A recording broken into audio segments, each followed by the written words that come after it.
Judy Woodruff on the NewsHour tonight. Lacking votes, House Republicans delay Thursday's planned vote to repeal and replace Obamacare. Then calls for an independent investigation after the Republican chairman of the House Intelligence Committee goes directly to the White House with a report of surveillance on President Trump. And making sense and making money. Online betting's fascination with President Donald Trump. There's 100 open bets on Trump, different markets on Trump at the moment. The politics trader literally can't handle the volume, so we're hiring a Trump betting expert at the moment. All that and more on tonight's PBS NewsHour.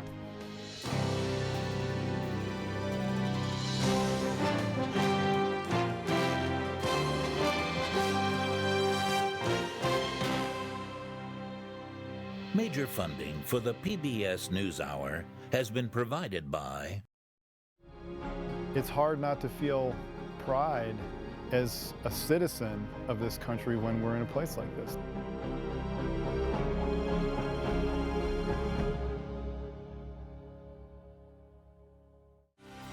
BNSF Railway.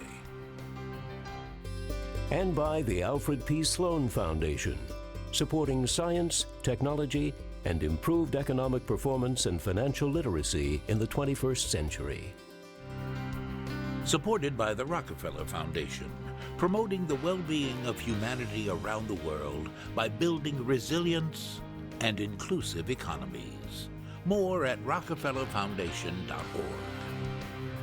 Carnegie Corporation of New York, supporting innovations in education, democratic engagement, and the advancement of international peace and security at carnegie.org. And with the ongoing support of these individuals and institutions.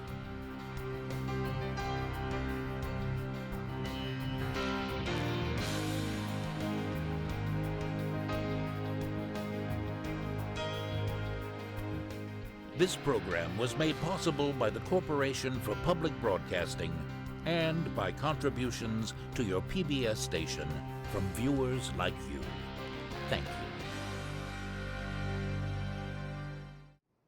In a setback for President Trump and congressional Republicans, the plan to hold a vote in the House of Representatives this evening on a replacement for the Affordable Care Act, also known as Obamacare, has been delayed. We have reporters at both the White House and Capitol Hill on today's frenzied efforts to win over GOP holdouts. Let's start with Lisa Desjardins at the Capitol. At the U.S. Capitol, the day began with empty space, the room where Republicans had hoped to hold a meeting of all their members, and an empty podium where Speaker Paul Ryan's usual lunchtime news conference was delayed. Mr. Speaker, during consideration, this Rules Committee Chairman Pete Sessions explained in an unusually blunt update about the GOP leader's health care bill. We think we have to make changes. But today we are here right now to say, I don't have all those answers. And Republicans also didn't have the votes. And so, yet again, members of the conservative House Freedom Caucus went to the White House to negotiate with President Trump. They had already won concessions over the weekend.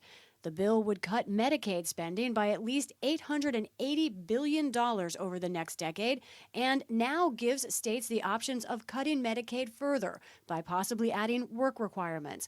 It also gives a lump tax credit to recipients based largely on age. And it would also end the taxes in the Affordable Care Act immediately. But conservatives pressed for additional changes today. Specifically, they want the bill to cut the so-called essential health benefits guaranteed by Obamacare. That would mean insurers would no longer have to provide coverage in areas like mental health, maternity, and prescription drugs. Excuse me, let him through. Let him through. But when the Freedom Caucus returned to the Capitol, swarmed by media, are you a yes yet? No, I'm not going to address that. There was no deal yet, and the first indications that there would not be a vote either. Michigan's Justin Amash. We always try to get to yes, but Not today? I think it would be a mistake to move forward today. Freedom Caucus Chairman Mark Meadows. I am still a no at this time. I'm desperately trying to get to yes, and I think the president knows that. I told him that personally. But the White House was also negotiating with moderate Republicans who openly oppose some of the changes for conservatives and the bill itself. As Republicans faced two internal fronts, Democrats stayed on the attack. Donald Trump may be a great negotiator. Rookie's error for bringing this up on a day when clearly you're not ready. House Minority Leader Nancy Pelosi made Republicans a kind of offer. If this bill were to fail today, rookie day, I stand ready to negotiate with them on how we can go forward, incorporating some of their ideas. This is a bad day for them. It's bad if they win, and it's bad if they lose. The view from the White House podium could not have been more different. The president's spokesman, Sean Spicer. We've been very clear about this is a priority of ours, and we worked with them. But I go back to, at the end of the day, we can't make people vote. And at the end of the day, neither could Republican leadership, pushing off the vote until at least tomorrow. And Lisa is with us now live from the Capitol, and she's joined by John Yang, who's at the White House. So, Lisa, how certain are they that this vote will be tomorrow? They're not certain. In fact, the man in charge of scheduling, House Majority Leader Kevin McCarthy, is only saying that he hopes this vote will happen tomorrow. Tonight, the full House Republican Conference will meet, Judy. We'll have an idea after that, roughly, of where things stand. So, John, what are they saying at the White House? And this afternoon, the press secretary, Sean Spicer, was sounding confident this vote was coming, that they had the votes. That didn't work out. Well, Judy, they still say they're confident when the vote takes place, whenever that may be, they will have the votes. But it's clear behind the scenes that they aren't there yet. The president is working the phones, we're told. He was working the phones until midnight last night. He had meetings today, as Lisa reported, with both conservatives and moderates. They are still working to get the votes, to get it through the House. And of course, after they do that, then they've got to work to get it through the Senate. And Lisa, pick up on that. I mean, talk about this really a dilemma the Republican leadership is faced with. They are trying to appeal both to moderates and to conservatives at the same time, and each side wants something different. That's right. Initially, House leaders thought they could offer something to conservatives that would not be a problem for moderates, but they've gone past that point. Now, for everything they offer conservatives, every essential health benefit, for example, that may come out of this bill in some form, that's something that moderates see as a loss for their constituents. Moderates are worried about coverage. Everyone's worried about coverage, let's say this, but as a matter of priorities, moderates are worried about coverage and people covered. The conservatives are worried about how much government is involved, how much government is spending here. And so every dime that you take off the table, moderates see that as a coverage loss, and that's a real dilemma for Republicans. So if it's a dilemma for the Republicans on the Hill, John, it's certainly a problem for the White House. How are they approaching this divided set of needs or demands coming from Republican members? Well, the president is not an ideological president. He's less worried about the ideological issues here. He's worried about getting to yes, getting to the votes they need to get this through Congress. The message that you're hearing from the White House is that to the House Republicans, to the recalcitrant House Republicans, is this is something you've campaigned on. This is something you've promised your voters. Now's the time. Sean Spicer today had some pretty tough words reminding House Republicans of all the, quote, free votes they took to repeal Obamacare, knowing that President Obama would veto those bills. But now he said it's a live ball. In other words, and this is my interpretation of Sean's words, it's time to put up or shut up. And now, Lisa, in the middle of all this, late this afternoon, the Congressional Budget Office has come out with another calculation, if you will, of the fiscal impact of this bill as it was being modified, tweaked. And it's interesting, the numbers have just as many people losing coverage and yet a smaller decrease in the size of the deficit. That's right. Essentially, the CBO is saying that Republicans, with their changes, are spending more money. They still ultimately would shave a little off the deficit, about $150 billion, but that's less than they would have saved in their initial version. CBO is saying even though the price tag has gone up on this bill, there are not more people covered. Now, one reason for that, Judy, this gets a little wonky, is the way that the House did this. They offered a new tax deduction, but really that money is meant for the Senate to spend later to add coverage. So it may be a bit of a false read. Either way, we know that many millions would not be covered under this Republican health care bill. And to pick up on something that John was saying, I talked to one Republican here. This is a test for the White House, but Tom Cole of Oklahoma, a deputy whip, told me this is a test over whether Republicans can move from being an opposition party to being a governing party. He said we still have to pass that test. And finally, John, what do they say at the White House? What is your read on what's at stake for them? Well, there's a lot at stake. Not only is this the first legislative initiative on the president's part, not only does he say this would clear the way for the tax cut legislation and the infrastructure legislation to come that he promises this year, but also this is a president whose whole image is based on success and deal making. And if he fails at his first time out, the question is whether that image is tarnished. Well, all eyes are on the places where the two of you are tonight. John Yang at the White House, Lisa Desjardins at the Capitol. Thank you both. And in the day's other news, British police have identified the man who drove a car into pedestrians near Parliament yesterday and fatally stabbed a police officer before being shot to death himself. Officials called it a lone wolf attack. Paul Davies of Independent Television News reports from London. We know what he did. We now know his name. The man on the stretcher, the man who launched his own attack on democracy yesterday, was Khalid Masood. He'd been living in the West Midlands, where he hired the car he used as a lethal weapon. He was born in Kent, but so-called Islamic State say he'd become one of their soldiers.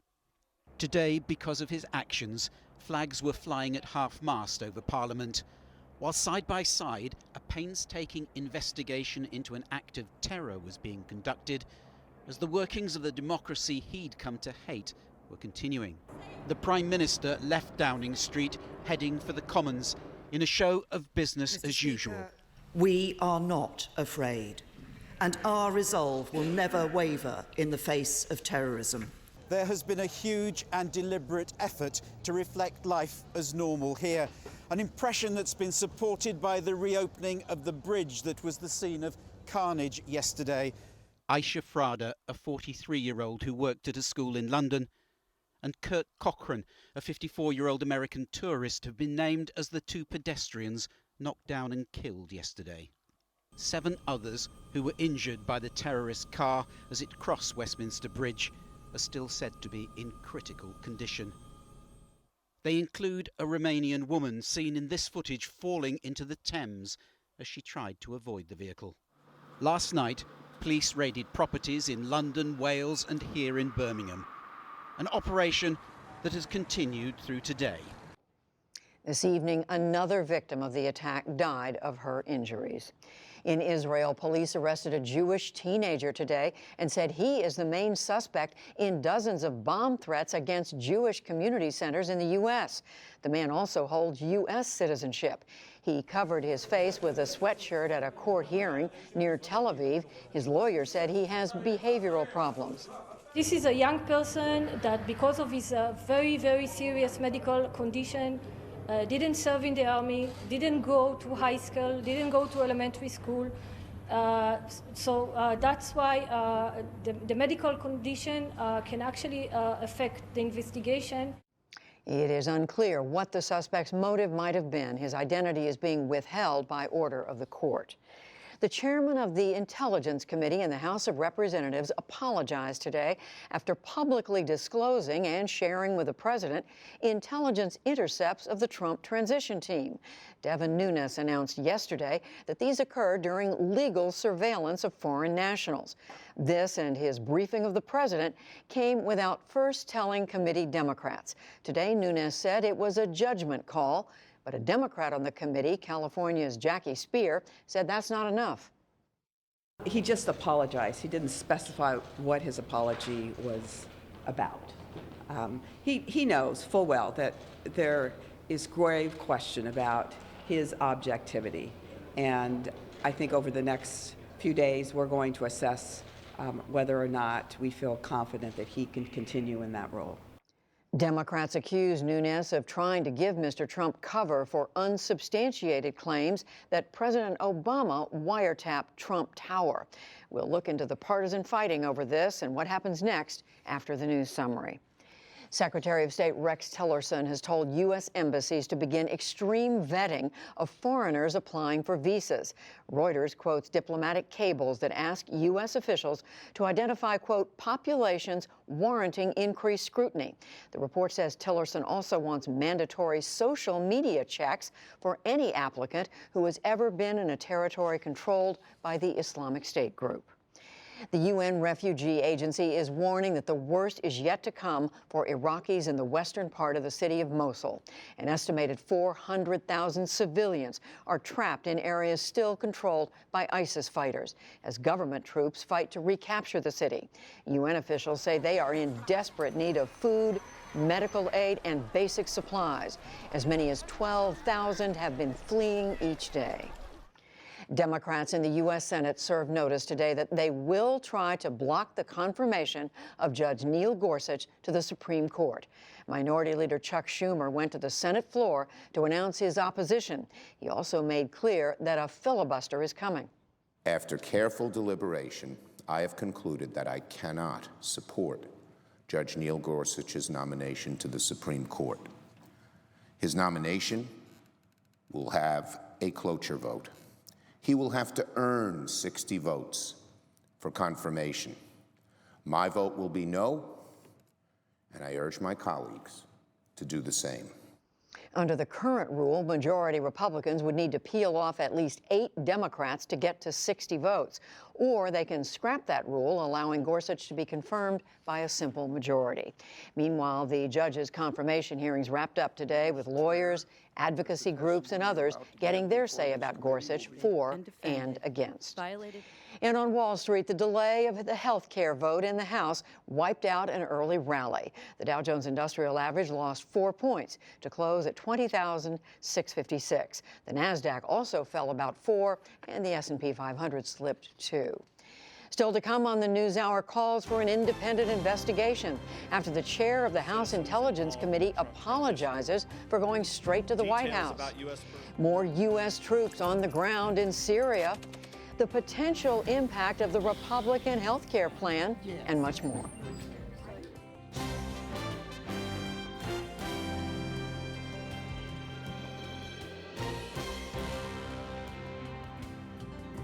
We return now to the controversy created by allegations that were made by the chairman of the House Intelligence Committee having to do with surveillance of the Trump transition. Hari Srinivasan has the story. And for more on all of this, we turn to Matthew Rosenberg, who's been following this story for the New York Times. Matthew, the intelligence committees, both on the House and the Senate side, have been one of these last bastions of bipartisanship and cooperation. What's been happening in the last 24 hours?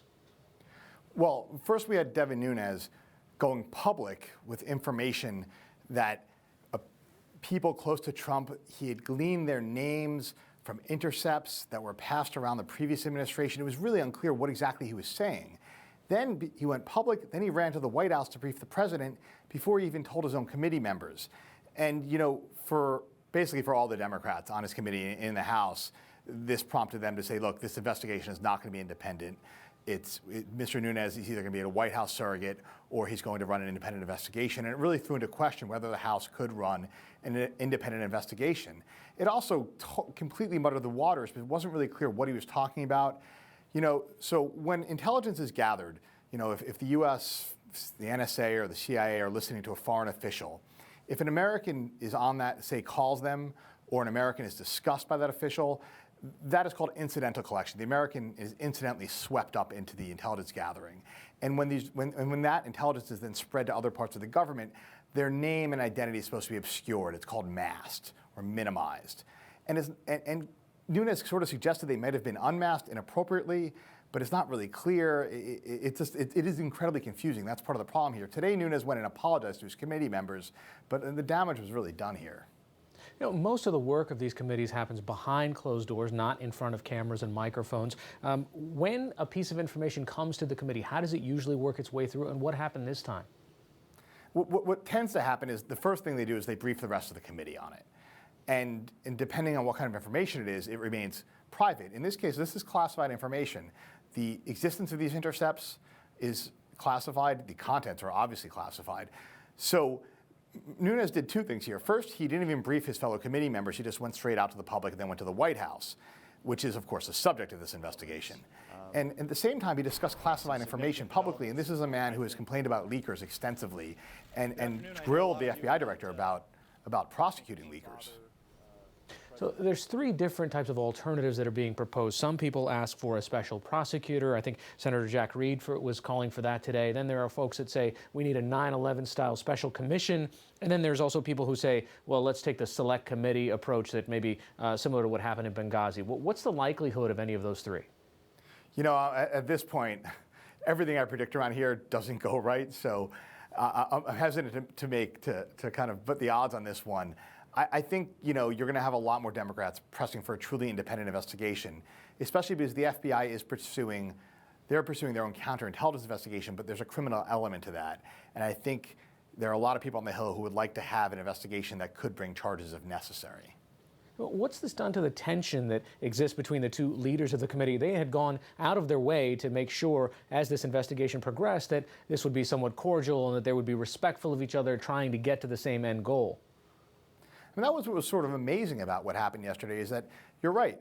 Mr. Nunes and his Democratic counterpart, Adam Schiff, had made this real show of working together. And even at Monday's hearing, the body language between the two of them was incredibly positive.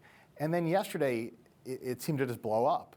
And it's not really clear exactly what happened there or why, but it does seem that there's real lasting damage there. You know, there was calls from Senator McCain on the Republican side, and I think Joe Biden even tweeted where he wrote, checks and balances, ? Chair of committee investigating White House, can't share info with White House. McCain is right, needs select committee. Is that gaining any momentum? It's hard to say right now. You know, the House has been deep into the health care bill over the last day and a half. The Senate is obviously dealing with the Gorsuch nomination. So I think we're going to see in the next few days where this goes as those issues fade and this issue comes back. And there are supposed to be more hearings next week by the House Intelligence Committee. All right, Matthew Rosenberg of the New York Times, thanks so much. Thank you.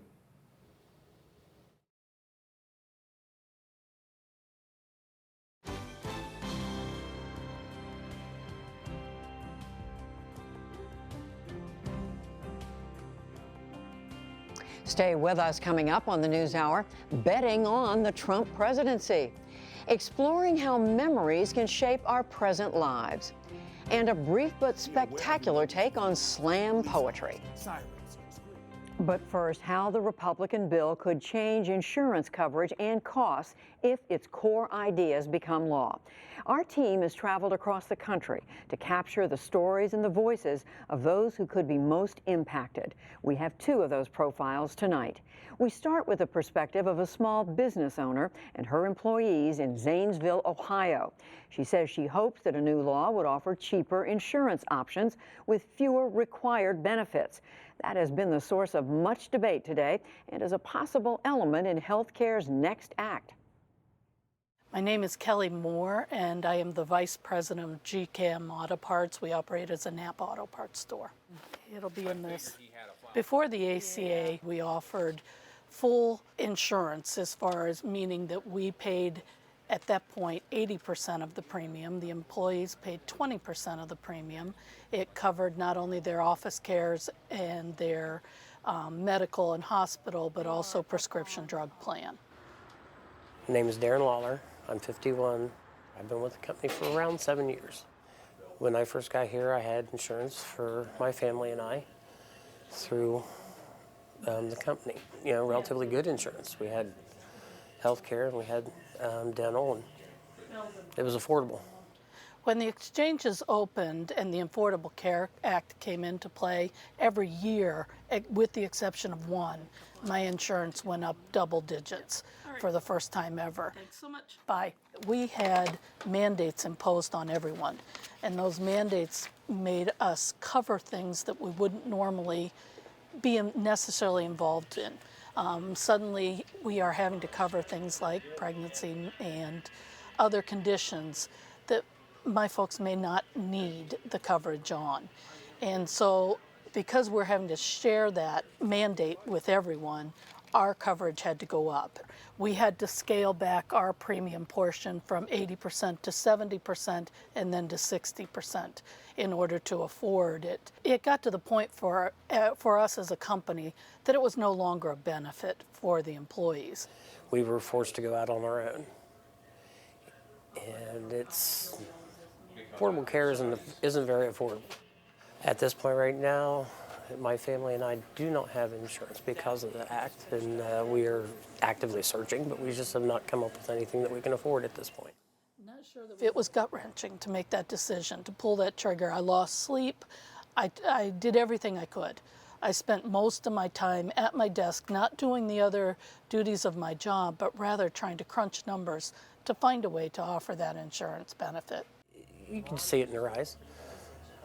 And she just kind of the way she talked, it was upsetting to her. And, it would be. Because they've always, that was one of the things. We had decent benefits here. And that was one of the things that they can't do for us anymore. And, it was hard on her. I hope that the government steps back a little more from the business of offering health care. I would like to see health care traded across state lines the way we do auto insurance, the way we can get our business insurance. I would like to see fewer mandates on the program. I would love to offer insurance again when it becomes affordable. Affordability is clearly a big issue in the debate over the health care replacement, but so is the question of who is covered. The Republican bill would end the expansion of Medicaid over time and would phase out government coverage for millions of people. We visited a current Medicaid recipient in Shreveport, Louisiana, who got coverage because of the Affordable Care Act and is now worried about what may happen. My name is Julia Ray. I'm 50 years old and I live in Shreveport, Louisiana. I've been unemployed for about a year now, and I will be starting a new job in April at a nonprofit. And while I was unemployed, I have relied solely on Medicaid expansions and for my health conditions with diabetes and seizures. I am a chemist by degree, and I have worked for the CDC, I've worked for EPA, I've worked for FDA, and I never planned to not work, but then there have been situations in my life where the contract or the job ended and I needed insurance. There was a time when I did not have any health care coverage. I used 2 types of insulin, and I would take the needles, I would rinse them out with alcohol, and then I would reuse the needles. And I remember thinking, am I getting the right dosage? Obamacare allowed me to get medicine for whatever illness it was I had. And without it, I would not be healthy enough to even have a job. Medicaid has been frustrating at times. The issues are, in some cases, there might not be a doctor that takes Medicaid or that situation, but make no mistakes, it is a blessing to have Medicaid and to be medically assisted by Medicaid. So did you see my cards that they sent me? As I hear the news about the changes in Medicaid for the future, I am very excited about my new job, but the job is, in all essence, a contract position. At some point in time, it may be that this job closes down and I find myself needing insurance. I am worried that what happens if I have no income and that puts me at a point where I need Medicaid again. I mean, at this point, do I take the medicine that I get now or that I get in the future? And do I, instead of taking all my medicine, do I take 2 of the 3 pills that I'm supposed to take and start stockpiling it so that, you know, for a rainy day? You know, people have stockpiles of food for possible war. Do I stockpile my medicine in case I don't have it? I went to the hospital 3 times in 1 year with sugars above 600 because they were not, I wasn't taking the right medication. If you don't think that Medicaid is important, then you're signing my death sentence. If you're comfortable with that, then go right ahead. We're going to have more of these profiles of how people could be impacted by the new health care plan in the days to come. You can watch all of them on our website right now at pbs.org/newshour.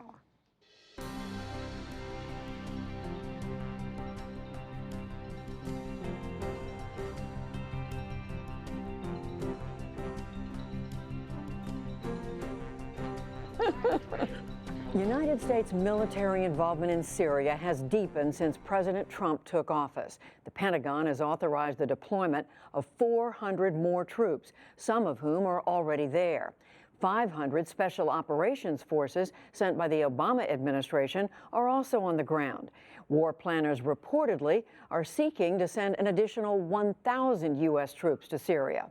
Yesterday in Tabqa, Syria, American forces aided Syrian rebel and Kurdish forces in taking a strategic dam and road from ISIS. All this comes on a complex battlefield and under the wary eye of Syria's northern neighbor, Turkey. For more on what is happening now and what may come, I'm joined by Andrew Exum. He served in the Obama administration until this January as Deputy Assistant Secretary of Defense for Middle East Policy. He's also a former Army Ranger and a contributing editor at The Atlantic. And Bülent Alireza. He's the director of the Turkey Project at the Center for Strategic and International Studies. It's a Washington think tank. And we welcome both of you back to the program. Andrew Exum, to you first. How much of a change is what we're seeing right now in Syria from what was going on in the Obama administration? So significant in one way, significant in terms of the numbers. It's clear that the Trump administration doesn't have the same reticence that the Obama administration did in terms of putting more boots on the ground, especially conventional troops as opposed to special operations troops. Where it's similar is that what we're trying to do, it seems, is replicate the success we've had in Iraq, working by, with, and through local forces. So not direct combat themselves, but really enabling local forces to try to win the fight. It seems what the U.S. military is trying to do is put the same infrastructure on the ground that's proved successful in helping the Iraqi army on Mosul in Syria to help the Syrians successfully take Raqqa. So if the Trump administration seems to be headed toward 2,000, assuming this next 1,000 contingent gets there, is that where the Obama administration would have eventually gotten, or is that not even clear? So it's a really good question. Over the past 18 months, we've steadily ramped up our commitment in terms of resources to both Iraq and Syria. And certainly as the fight developed in Iraq, we continued to put more troops there, for example, building out the Kiara West airfield in preparation for the fight against Mosul. So you could say that the Obama administration might have eventually done something similar to this. We really don't know. In some ways, this is typical of the ramping up of the strategy so far. Bülent Alireza, do you see this as a continuation or as something tangibly different? It's a combination, exactly as Andrew says. I mean, it's a continuation in the sense that the Obama administration was also relying on the Syrian Kurds, the YPG, which causes Turkey tremendous heartburn in the context of the Syrian Democratic Forces. The difference is that in Iraq, the U.S. is relying on the Iraqi army, supplemented with Peshmerga Kurdish forces. In this case, the primary reliance is on the Syrian Kurds with lots of complications. Well, expand a little bit, Bülent Alireza, on why the Turkish government is so concerned about, or growing concern. The Turkish government regards the YPG, the fighting arm of the Syrian Kurdish party, the PYD, as an extension of the PKK, which has been fighting Turkey for over 3 decades. with the Obama administration and subsequently with the Trump administration, Turkey tried to persuade the U.S. not to rely on the Syrian Kurds for this reason, and to actually look to opposition groups backed by Turkey who have actually moved into northern Syria with Turkish backing recently, and maybe even the Turkish army to take Raqqa. But it seems that the Obama administration's recommendation, which was reviewed by the Pentagon, has led the Trump administration to continue with the Syrian Kurdish option. So as far as you know, Andrew Exum, how does you know how the Obama administration viewed Turkey's concerns. What does it look like the Trump administration? How do they see these concerns by Turkey? Yeah, no, my colleague sketched that out exactly right. And we actually started meeting with the Turks in the summer of 2015 to try to see if there was any way to make use of these opposition forces that Turkey had identified.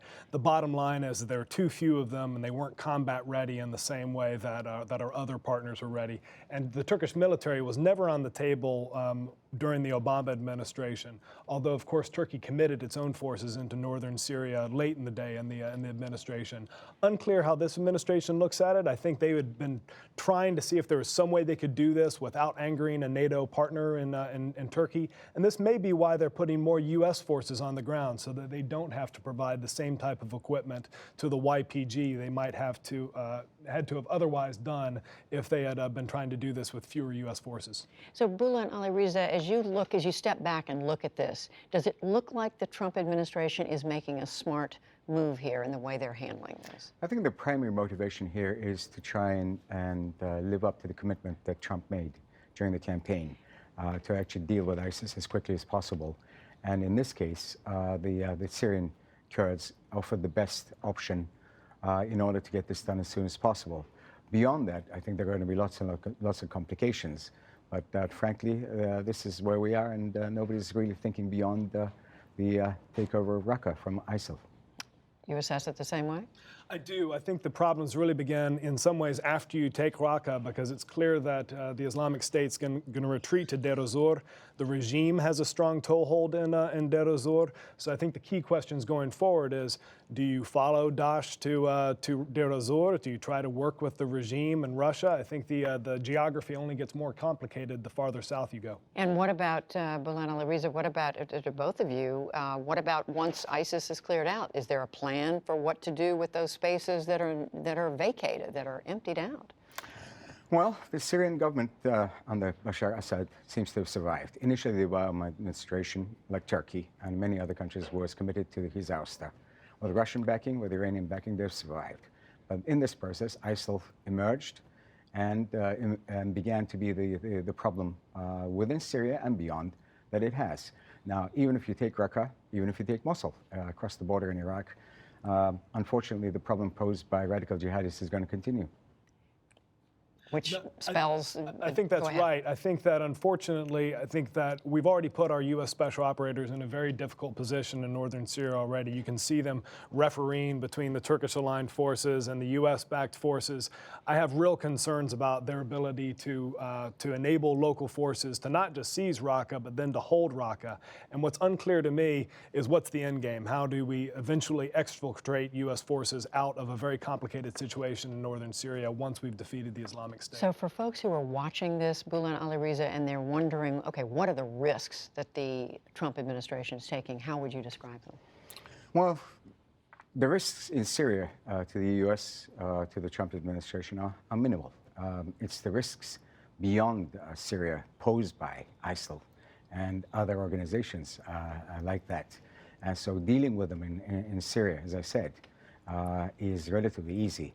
But it might actually make the difficulties posed by the radical jihadists beyond Syria's borders even more intractable. And in just a few words, you see it the same? Well, I think what the United States is going to try to do after this is we've figured out a way to squeeze Daesh from multiple directions in Iraq and Syria. I know our military planners are now thinking through, what does that mean on a global scale? How do you avoid exactly the situation that my colleague's describing? Making it much worse elsewhere once you get rid of them, so to speak, if that happens in Syria. Andrew Exum, Bülent Alireza, we thank you both. Thank you.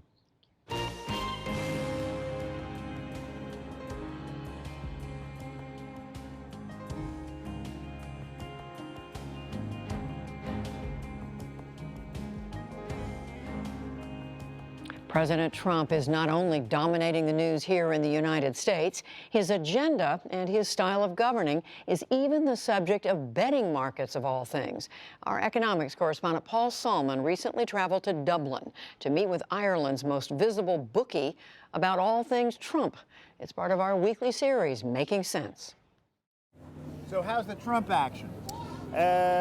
Pretty non-stop. I mean, he is literally top story in the news every single night still. The political prediction markets, where you can bet real money on an almost endless variety of political outcomes. Well, the betting is heavier than ever these days on Donald Trump. Even here in Ireland? Even here in Ireland, I'm telling you. That's Paddy Power of the eponymous Irish online betting site, Paddy Power, a legal bookmaker which took a very visible $1 million loss this fall when it paid off on bets for Hillary Clinton, an 85% favorite, to win the presidency 20 days before Donald Trump won.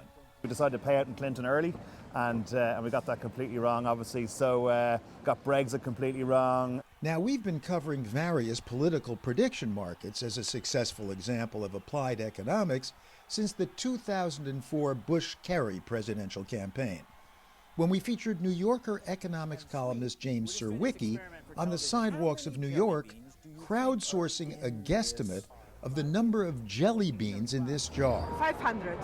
500? How many did you say? 10,000. 10,000. As wildly divergent as the guesses were, their average was eerily close to the real number, 1350.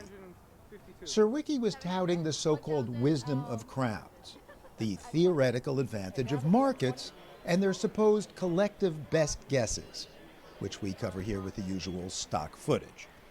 And he cited the historical accuracy of the Iowa electronic markets, which have allowed political betting for research purposes since 1988. Historically, the election eve forecast in this market has only been off by 1.4%, which is better than any poll. Better than any poll. That's been the track record of all the prediction markets pretty much forever. Study them, said market expert David Rothschild during last year's campaign. And you see something that is more accurate than any collection of pundits or statistical polling averages and extremely well calibrated. But what's remarkable is that even though prediction markets failed so spectacularly on Trump, bettors are flocking to them as never before. That's why I asked Paddy Power for a quick chat in downtown Dublin. We've actually launched a new betting hub purely dedicated to Trump. A betting hub? Yes, literally a microsite, a Trump microsite. A Trump microsite? And so how many bets can you make on Trump? There's 100 open bets on Trump, different markets on Trump at the moment. A politics trader literally can't handle the volume, so we're hiring a Trump betting expert at the moment. That's because when it offers a bet like next member of the Trump administration to resign or get sacked, it's Jeff Sessions at 2-1, Paddy Power needs an expert to set the opening odds. If they're too far away from what bettors are likely to think, Paddy could lose its shirt. We're advertising for some kid out of college, hopefully, who's a political graduate or whatever, to become an expert on Trump, all things Trump. They're going to manage our Trump betting. It's literally millions of dollars. What are the odds of him being impeached? Not convicted, but impeached before 4 years? Is that the bet? Yeah, that's the bet. That's the main bet, the most probable one. At the moment, he's 6-4, and that means he's about 40% likely. The odds would suggest it's 40% likely he's impeached in his first term, yeah. So what's an odds-on favorite at this point with regard to Trump? That is more than 50% likely, according to the prediction markets, to happen. Well, it's more than 50% likely that he won't see a second term, right? It is more than 50% that he's going to see his first term out, though, that he'll get there in the end. Power showed me the latest odds on some of the other Trump bets as well. 2/3 chance that he will start building the wall in 2017. In 2017. Yeah. But you need to consult the website itself for the very latest odds. On Mexico funding the wall, when will Sean Spicer leave or get sacked as White House press secretary?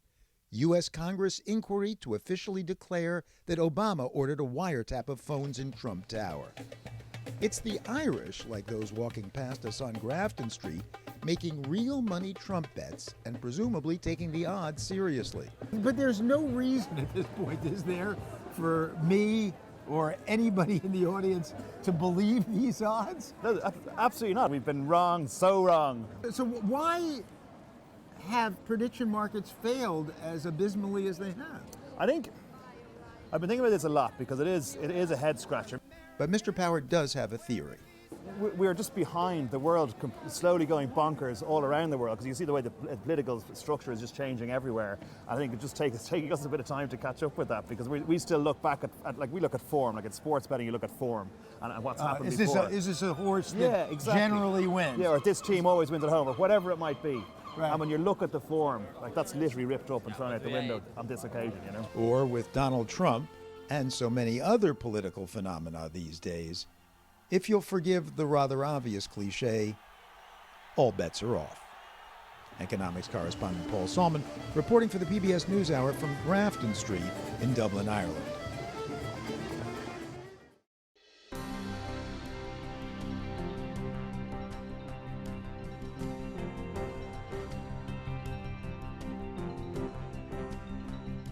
Now, how memories can shape a life. That's the lens through which a new memoir unfolds. Jeffrey Brown has the latest add to the NewsHour bookshelf, and it's from a member of our extended family. This joining the streets.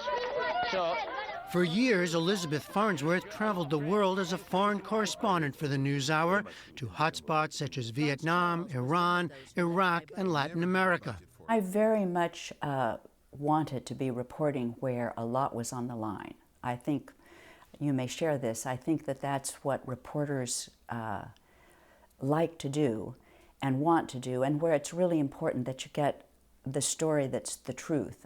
She's written about this in a new book, A Train Through Time. I'm somewhat obsessed with the disappeared. I had worked in Chile, and I know people that were disappeared. And the book is partly about people who you don't know what happened to them. And I think I want people to pay attention when other people are suffering. When people die, I think I really care that people pay attention to that. I was so lucky to get to work in a way that I could call attention. When I first reported from Chile or reported from Guatemala, a lot of people didn't realize what was happening. And I was so lucky to be able to say, pay attention to this. But this is more than a story of her reporting. It's also about her childhood in Kansas and dealing with the loss of her mother when Elizabeth was age 9. Soon after her mother's death, she took a train ride with her father on the Union Pacific's Portland Rose from Topeka to San Francisco, which becomes the spine of her new book. Her death was a mystery. I didn't know that she really was dead. They didn't use the word she died. She's gone. We don't have her anymore. She'd been sick. But in those days, I have what I call very good bad luck, in that I had a wonderful father, wonderful aunts, grandparents. But they didn't ever think to tell me that my mother was dying of cancer. And the fact that they didn't tell me that made me believe that she disappeared. And so I looked for her from that train. And I think that that's part of solving the mystery. Why did I look for her? Why is that memory so vivid? You know, we've been friends a long time, but I realized in this that I don't know how much you tend to look back at your young self. And I wondered, when you did, what did you see? Who was that person? Does it feel like the same you, or? Yes, it does, very much. It's interesting you should ask that, Jeff. It does, and it has partly to do, I think, with losing a parent. I think in my experience, it made you both empathetic with people who are losing something, but I also think it makes you tremendously appreciative of life, because the person most important to you, her life was so fragile. And so I see a person who had some sadness, but who also wanted to live life to the fullest. And that pretty much is who I am now, too. I mean, one of the other themes here, of course, is the passage of time, right? And you even refer to you as a young girl on the train, and you're saying, does it change depending on how fast we're going? That metaphor of the train again, right? The train's going so fast. Yeah. Will we get ahead of time? Yeah. I'm sort of fascinated by time in general. And I think listeners will share this. I think we all have moments when we're living in about 4 times at once, when something reminds us of something, or when we realize we're reacting to something because it comes from that past time. The train ride amidst great loss is the touchstone for one of her biggest concerns as a reporter, the role of fixers, the local producers who help us do our work, sometimes at great risk to themselves. One man in particular, Fakir Haider, worked with Elizabeth in Iraq. He was later killed while working with another news organization. I realized it started really in about 2000, before 9/11, but really after 9/11, when I spent quite a lot of time in the Middle East, that the shoots that we were on were far more dangerous for the cameraman, the sound man, and the fixer than for me and for the producer. And there are reasons for that. It has to do partly with having a camera, which means that it looks like a gun sometimes. We had people point guns at us because they thought that we had a gun. And then fixers are local people who interpret and do a lot more for us too.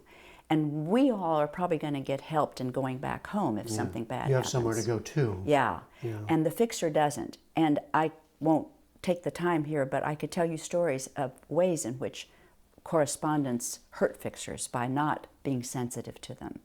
And that is not what happened with Fakir. People were quite sensitive to him, but he was such a good reporter and doing such great work, did great work for us. He did great work for the New York Times, and as I say in the book, he joined the ghosts that wake me up at night sometimes.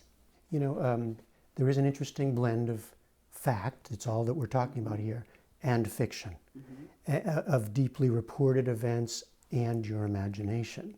And I wonder how you thought about that line. It's funny, I asked Jim Lehrer about it. Can I do this? And he said, as long as you tell people what the fiction is. And that's what I do in the afterword. Yeah. I think anytime you remember something, one can write a memoir, and I know people that have done this, that everything's research. You don't say anything just from memory. Right. But I didn't want to do that because part of what I was trying to do was recover the imagination that created who I am now. I was very imaginative as a child, and I wanted to see what it was that I thought about my mother's death, not what the facts were. I mean, I could have gone to try to find the medical records, right, but I wanted to be in her mind. And I understand that you take chances when you start. I started imagining us on the train in a certain way, which we won't reveal, and certain things happen on the train which are a mystery, and I just went with it. Mm-hmm. And I do explain that that part isn't true. And I think that there's a reason why I did go with it and what the role it plays in the book, and we'll let other people decide what they think. And as you say, memory and imagination are closely linked. You just decided to allow the linkage to happen. I think imagination is really a way of seeing things that you cannot see any other way. All right, the book is A Train Through Time. Elizabeth Farnsworth, thank you very much. Thanks, Jeff. And we are so proud of our former colleague, Elizabeth. You can watch Matt Moyer's tribute to Fakir Haider. That's online at pbs.org/newshour.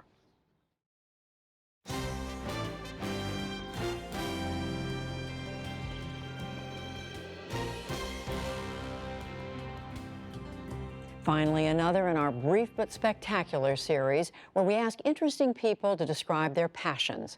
Tonight, we hear from artist Jive Poetic. The New York-based poet will be coaching the Brooklyn Poetry Slam finals next month. Rule number 1, always know it is time to go home.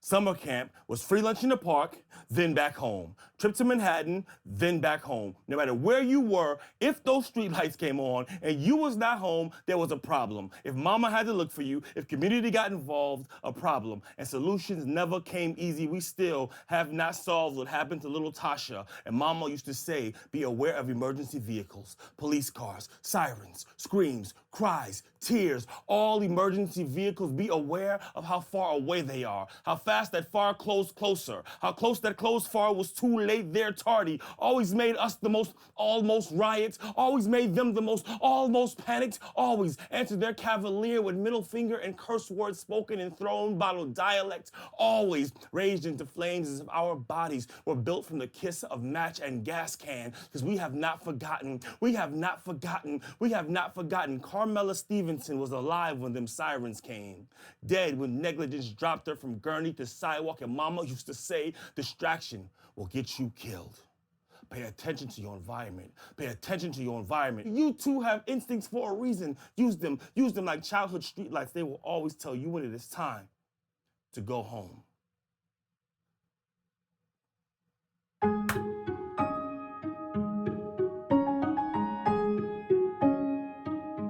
You think you know how your poem's gonna end, then you're not gonna have a poem because the poem's gonna wanna do something else and you're gonna be stuck going one way. I don't carry the notebooks. What I do is I'll throw a line down, I type it up, and I walk. I walk through whole Brooklyn. I walk from Bed-Stuy to Flatbush. I walk back to the bridge. And that's the thing of living in New York City, right? I can say these poems out loud by myself at night and nobody thinks you're crazy. The things that I say in my poems are things that I absolutely have to say. I know that there are kids who grew up like I grew up from where I'm from, and they aren't always aware that their voice matters. I think it matters. It matters to me. Hopefully it'll matter to somebody else, but there's a lot of systems designed to try and silence me anyway. There's no point of me surrendering my voice. Why would I do that? Surrender your voice. It would be far too hard to have one. My name is Jive Poetic. This is my brief but spectacular take on things I have to say. You can watch more brief but spectacular videos online at pbs.org/newshour/brief. On the NewsHour online right now, plenty of classical composers have turned to nature for inspiration, but we meet a composer who's been inspired by the national parks in the U.S., like Yosemite and Mesa Verde.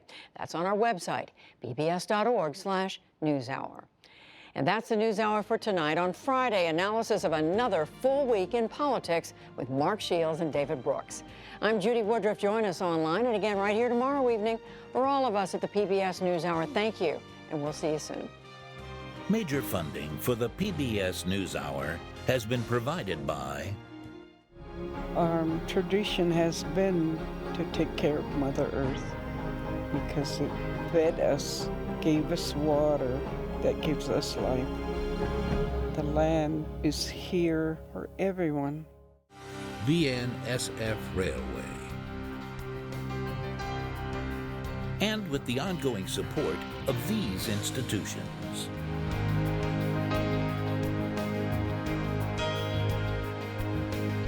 This program was made possible by the Corporation for Public Broadcasting and by contributions to your PBS station from viewers like you.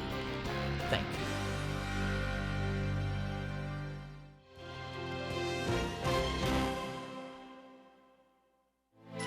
You're watching PBS.